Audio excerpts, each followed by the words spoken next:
इस पीपल के पेड़ के नीचे डाकुओं का सोना दबा हुआ है। उसी सोने की परछाई बहुत सालों से इस डाल पर पड़ रही है, इसी कारण यह डाल सूखी है। हमें वह सोना निकालना होगा, तब जाकर यह पेड़ पूरा हरा भरा हो जाएगा। तब बूढ़े ने चौधरी से कहा, हम में इतनी ताकत नहीं है कि हम जमीन खोदकर यह सोना निकाल सकें, ये काम तुम ही कर दो। तब चौधरी ने कहा, जरूर।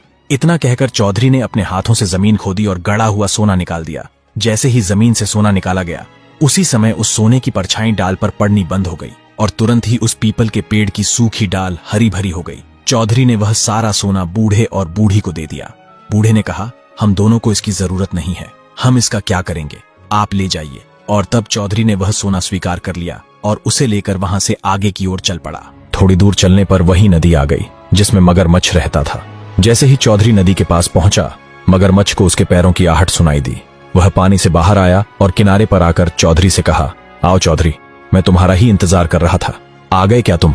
तब चौधरी ने कहा, हाँ मेरे दोस्त, मैं आ गया। तब मगरमच्छ ने कहा, क्या तुम्हें भगवान मिले? चौधरी ने कहा, हाँ भगवान मिले, और तुम्हारे पेट में जो जलन है उसका उपाय भी उन्होंने बताया है। यह सुनकर मगरमच्छ बोला, जल्दी बताओ चौधरी। तब चौधरी ने कहा, पहले मेरी एक शर्त है। मगरमच्छ ने कहा, क्या शर्त है? मुझे मंजूर है। तब चौधरी ने कहा, सबसे पहले तुम मुझे यह नदी पार करवा दो और उस किनारे तक पहुंचा दो। मगरमच्छ ने कहा, जरूर, जल्दी से मेरी पीठ पर बैठो, मैं तुम्हें नदी पार करवा देता हूँ।